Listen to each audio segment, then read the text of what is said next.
We're here with Matthew from Profitable Print Relationships, right? I got that right now, You right? did, yes. Yeah. It's actually funny that I have difficulties remembering it because I have read some of your stuff and I actually like what you're doing, and that is of course also the reason why I invited myself to come and visit you. But maybe for our viewers you can give a little bit more insight. Who are you and what is your background? So my name's Matthew Parker. I'm the champion of print at Profitable Print Relationships. My background is in buying print. So I used to buy print for about 20 years and I still buy some now. And when I finished my full-time print buying career, I set up on my own and I thought I was going to be a strategic consultant to help big companies buy more print. And lots of the suppliers that I've been using started ringing me up and they went, Matthew, you were really hard to deal with. So come and tell us how we can get through to people like you. And that's how Profitable Print Relationships was born. It's kind of all about making sure that I bring the buyer's point of view to printing companies so they understand that a bit more and can hopefully improve all their customer engagement as a result of that. I mean, that sounds awesome, but I was just curious because when you say that you do this kind of thing, are you like a consultancy company, or how do you actually do these kind of things? So there's a number of ways. A lot of people engage with me through my blog, first of all. So anyone can sign up to it at profitableprintrelationships.com and it's free. And I do a mixture of things. So I put my thoughts down in the blog, and then from there I mentor people on a one-to-one basis over Skype. I speak at conferences. I've published a number of books and online training courses so people can study online. And I do face-to-face training as well. And I do one-off consultancy for companies that want specific particular projects as well. So it's kind of pretty varied, which is great because I love everything changing the whole time. And I mean, you're not just a UK-based phenomenon. I mean, we have met each other on the internet, of course. But you told me that you've been in Israel and you've been many different places, right? Yeah. So what I do is all over the world. So I've been lucky enough on various conferences and training. It's taken me out to some great places and I've met some great people. But equally, like you said, it's on the internet. So actually, I've got clients that I've never met face to face, but we work together closely on Skype and they're all over the world. We just have to get the time zones to work occasionally. Yeah, I guess that is, the benefit of working with, for example, Skype is that you don't have to adjust. I mean, from a jet lag and from things like that, because it's just a matter of having two different time zones to match each other. Right? Absolutely, yeah. So if we, I think that we are pretty clear that you are actually trying to help the printers to understand the purchasing processes from the print buyers, so this can help them understanding and getting better of serving their customers, right? It's everything to do with the customer-facing side of the printing company. So I'm really passionate about the sales and marketing getting better because I think it's something that many companies in the printing industry could improve greatly. I can also help them think from the buyer's point of view of how buyers negotiate, how they buy, what makes them press the buy button. But then it goes on into how we look after our customers afterwards and the customer journey and what we do to keep our customers on board and stop them going off to the competition.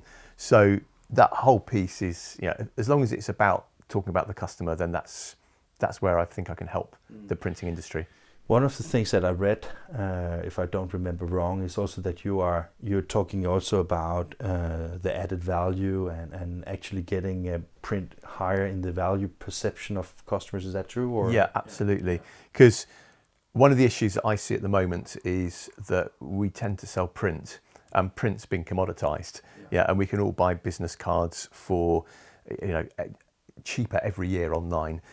So we've got to sell something other than print if we want to be seen as people who can add value to customers and their companies, because it's only at that point they're going to start spending more. And print is what we do. Print's a solution, but maybe we've got to frame it in a different way for customers. So on a very simple level, direct mail now is getting huge results for many companies because it's unusual now. We've got drowned out by email noise. So now that is the strange kind of marketing that is direct mails, and just 15 years ago that was like the standard, right? Absolutely. But rather than going, do you want some direct mail, we need to go into customers and talk to them about how printing companies are partners who can help people bring more customers on board, let people know about products, help customers and prospects know more about the company because they've got a communication channel that's different, that's unusual and works. And with the right knowledge, that the printing company can bring about how direct mail works for particular companies, that brings a very different conversation to how many pieces of direct mail do you want? So suddenly we've moved from commodity to value at that point. If I should teach you a little bit, I hope that's okay. Sure. I was just wondering because in my career, also being in selling print for many years, I've been attending a lot of, sales training classes, and I think that from my perspective, all of them have been good.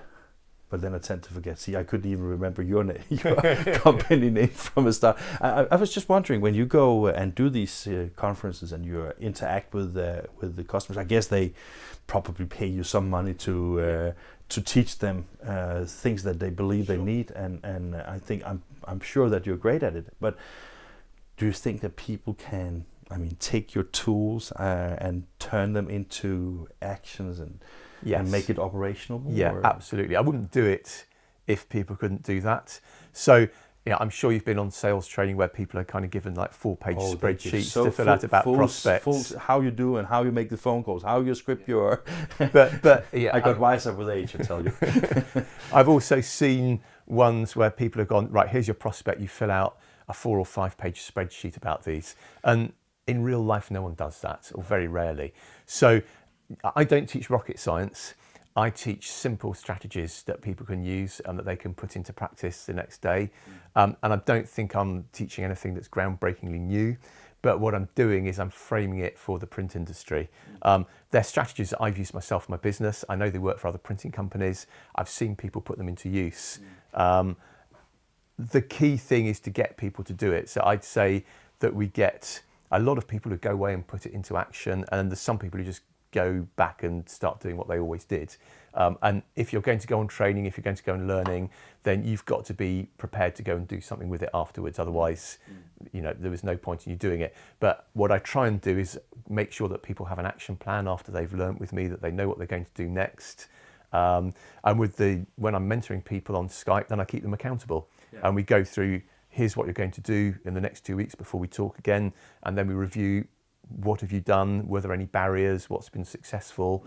And the next 2 weeks. So I keep people accountable and make sure they do put it into action at that point. It's harder after a one-day training course because you go away and I try and keep in touch with people and hear their successes. Sometimes maybe also the one-day courses is more like inspiration, isn't it? It is. Yeah, and I think that I don't know if it's true, but maybe I can just ask you as a question, because I was just thinking that if you're like a company and your management want your salespeople or your project managers or whoever is responsible for interaction with your customers go to a lecture by you, I guess it's really pinpoint to you there's a need for something, right? Yeah. Because when the management decide to pay you or pay others to do training, it is because of a well-defined need, I guess. Yeah, and actually I found that there's people who've come on my open courses who've paid for it out of their own pocket because they want to improve. Yeah. So I've been doing some open courses with Antalis recently in their digital academy in Leicestershire, and we get all sorts of different companies coming on there. But some people have paid for it themselves because they want to improve their results and they see this as a way of doing it. And I guess what makes me different from some of the other training out there is I've been sold to by over 1,400 different printing companies. So I know what works, I know what doesn't. Everything I do is print specific, but I've had that bit. I've seen so many printing companies in action, and I think that's a bit that maybe makes me different from a lot of the other people out there. Teach you a little bit more. Maybe you didn't feel teased so far, but I will try anyway. You talk about your experience as a print buyer yourself. Yeah. I was just wondering, everything in the society changes so fast. So how much of your legacy can you actually, is that like still like a hard rock truth from what you did 15 years ago? Or is it more like the mentality? It's about the mentality. And the role that I had nearly 15 years ago, that there's very few full-time print buyers left. They're a dying breed. There's increasingly less people in procurement doing this as well. A lot of the buyers are kind of more down on the coal face in other roles. But actually, I think a lot of them think the same way that I did when I was buying print. And I see that many printing companies maybe haven't changed their sales techniques over the years, and they're still focusing on selling print and not solutions. And I always remember, the sadly very few good sales approaches I had from printing companies. They were rarely about selling me print at that point. The interesting conversations where people engaged me, where they encouraged me to spend more than minimum price, were ones where we were talking about value solutions, and the conversation at that point was rarely about print. And that's what I'm trying to get over as a message to people in the industry.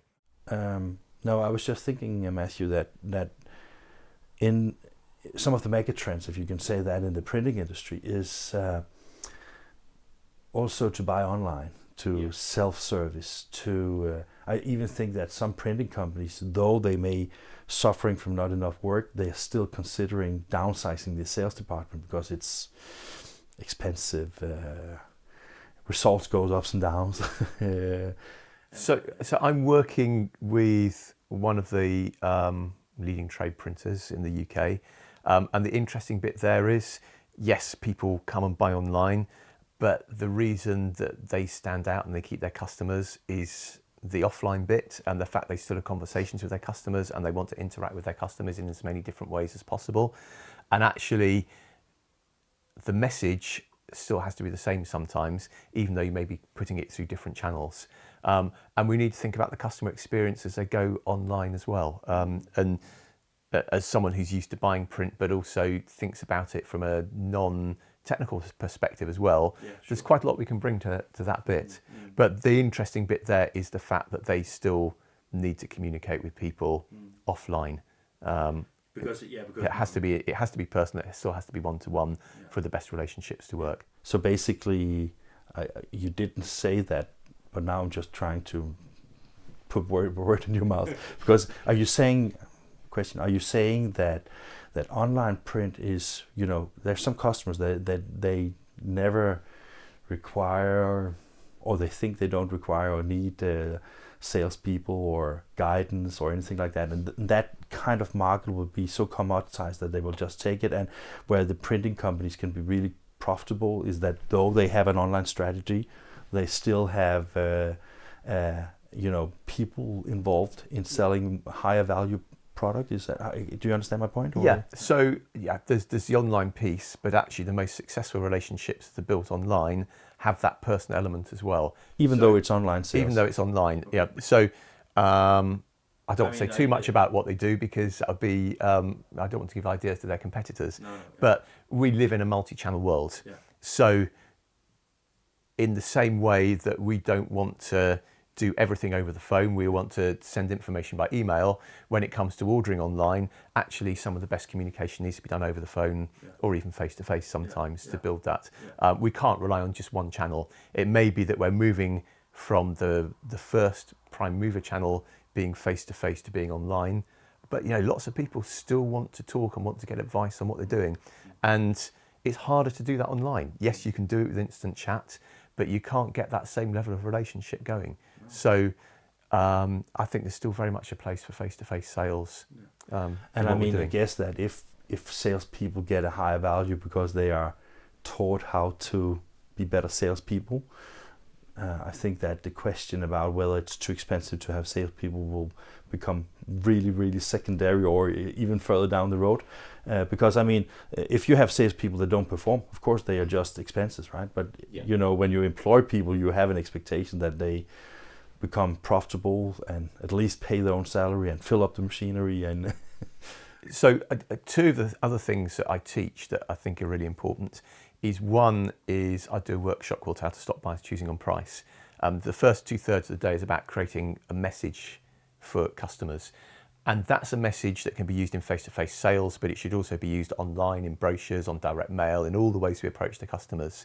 But I also teach people then about maybe becoming a little bit more efficient in the way that they sell. So I can get in front of my customers multiple channels automatically very frequently, so that I'm always front of mind for them. And that's something that a lot of printing companies want to do more of, and are maybe struggling with the right methodology to do that. And they need to do that because rely purely on one-to-one sales in today's world is inefficient and expensive, as you're saying. But the salesperson has to know how to do that and back up their one-to-one conversations with other efficient ways of keeping in touch with people. And the other thing that I try and teach people is focus. So my latest book is all about 12-week sales projects, and it's about moving away from the annual sales target of, we're going to do X amount this year, and then kind of wondering about how we do it, to actually getting some focus on what we need, how we're going to get there, and how we're going to do it. And again, you need someone to move that sales and marketing activity forward, but equally that doesn't have to be a salesperson.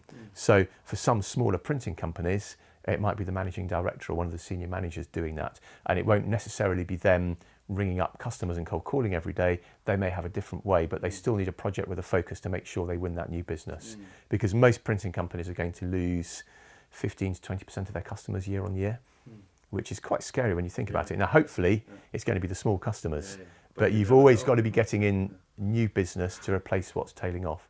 I was just curious, the class or the course that you gave about selling on something else than price, or how to stop buyers choosing on price. I was just wondering, do you have a lot of attendances from printing companies in that? Yeah, well, everything I do is for the printing industry. But there was a leading question. It's the most popular one. There's a book on it as well, and there's a presentation. So quite a few people have seen it. But yes, it's deliberately.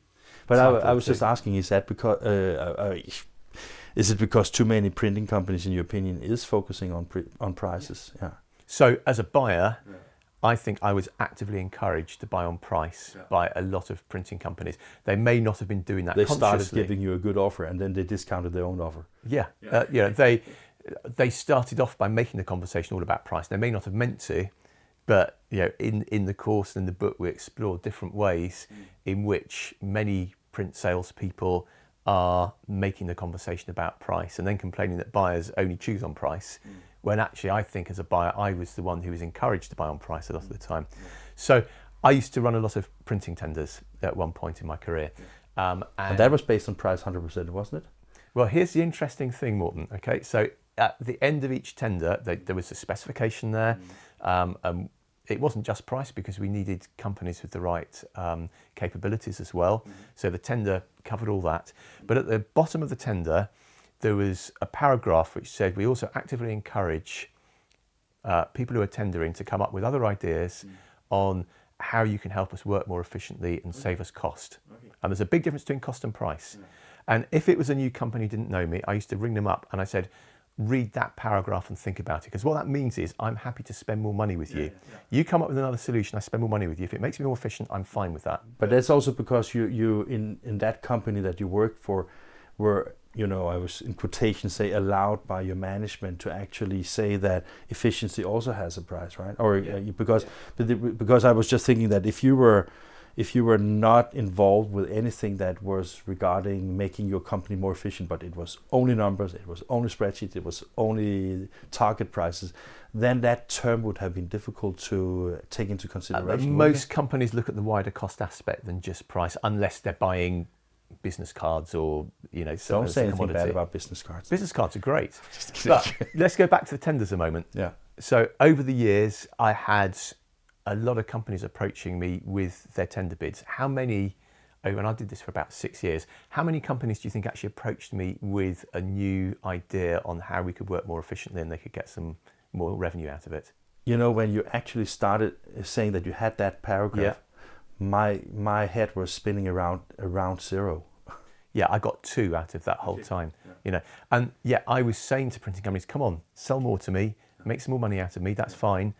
And I was getting nothing back from them. So I was encouraging them to sell me value, and they were going, nah, Matthew just wants to buy on price. When you tell that story to the printers who participate in this less focusing on price sales, do they get this? I mean, because that is also, do you have the right staff? Do you have the right mindset at the printers to understand that it's not just about how cheap you can get the paper and the ink and the machines and labor, how efficient you can. That is also that it's a creative, that is like business development perspective to your.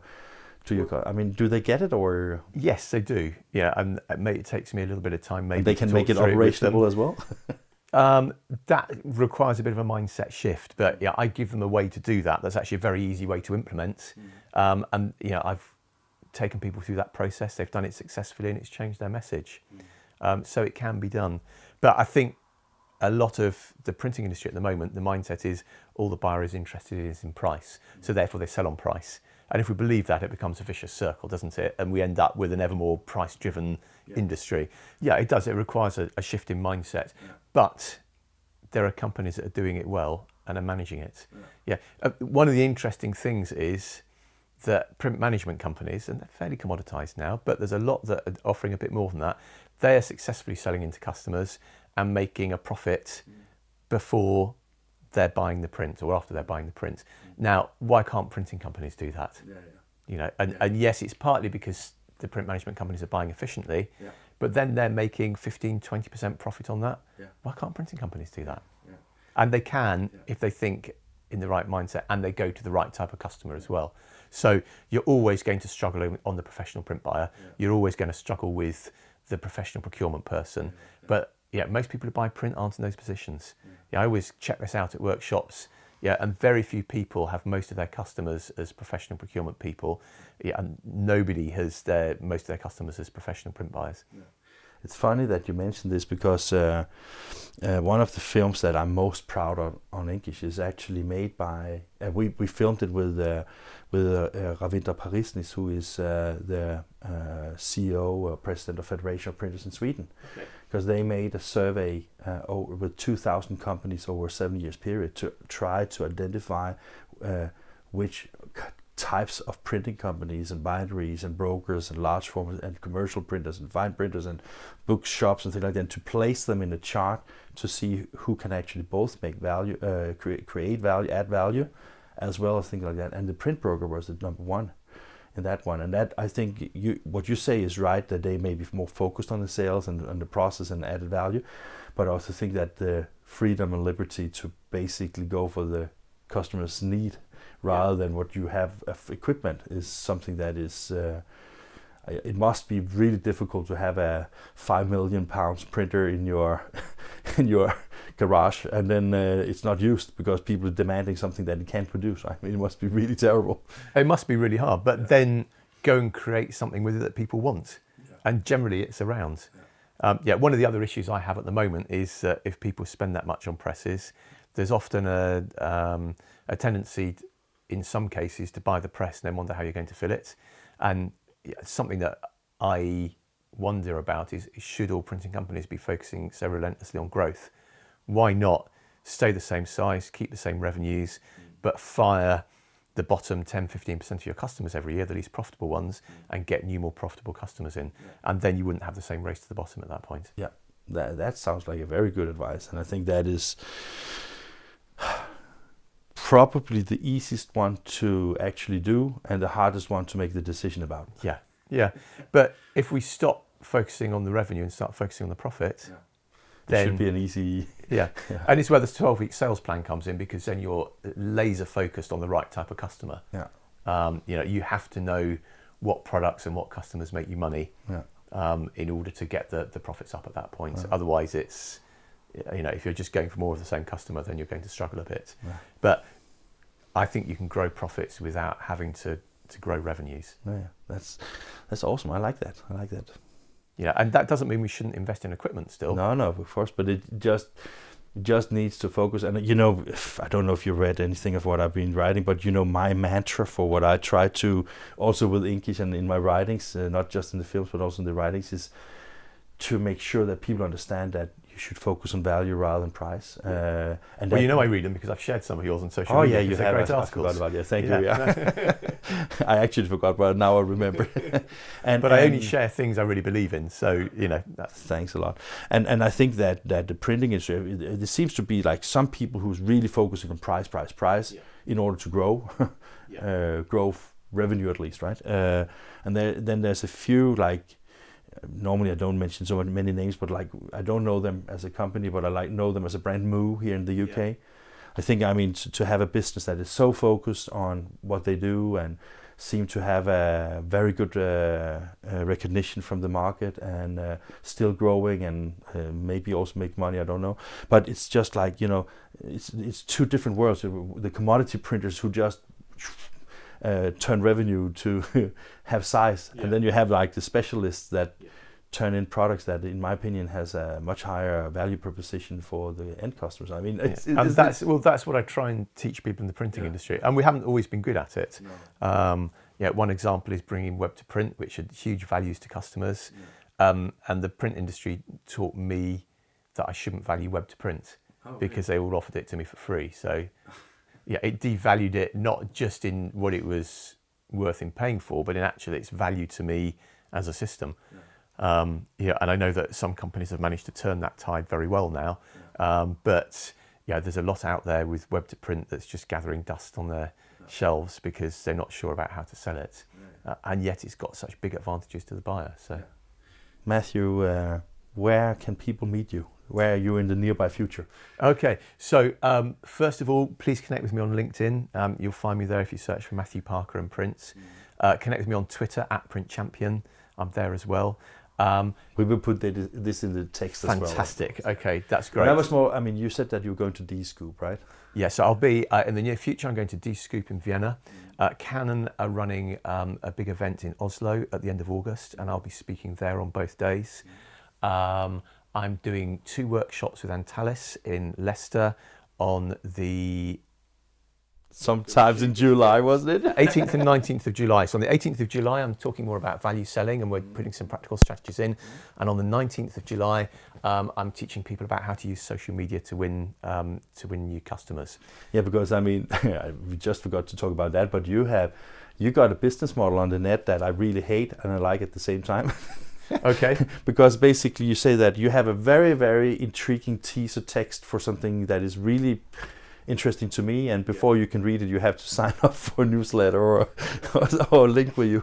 No, I like that, but that has given you a lot of followers and a lot of people that actually, and I guess that your formula for that success is that what you talk about is something that is really important to the printers, right? Yeah, and I run my own blog, and you don't have to sign up to read all the articles. So if you go to my site, there's loads of blog articles on there. But if you want the extra content, then you have to sign up. I downloaded some of your books. So if you want the free books, if you want the extra content, then yes, you have to sign up. That's fair enough. I'm just teasing you. Yeah, and I send people out an email twice a week full of rants, tips, resources, stories, experiences, strategies, all sorts of things. It's free. You can unsubscribe at any time. But I put lots into that. So, but it's your business basically, right? It is, but that then drives customers to me. So one of the things I did when I started the business was I actually trained as a content writer. I did this online with a guy in New Zealand. I had to write an article every day for 3 months, which was a struggle at the time. Yeah. So, but I became a good content writer. So now, hopefully, I can produce content which is interesting to people as well as relevant. And it's actually one of the things I do for companies as well. I write content and web content for printing companies as well, because a lot of people struggle with that, and it's something I enjoy doing. I like reading your stuff. I have read a lot of stuff. I also shared some of your stuff, as you know. I know you haven't. Thank you. And I want to share much more. I think for me, it's more like, we are a very small operation, so keeping up with all the things in the world that is of interest is, of course, I wouldn't say a challenge, but it requires some time, basically, right? Yeah.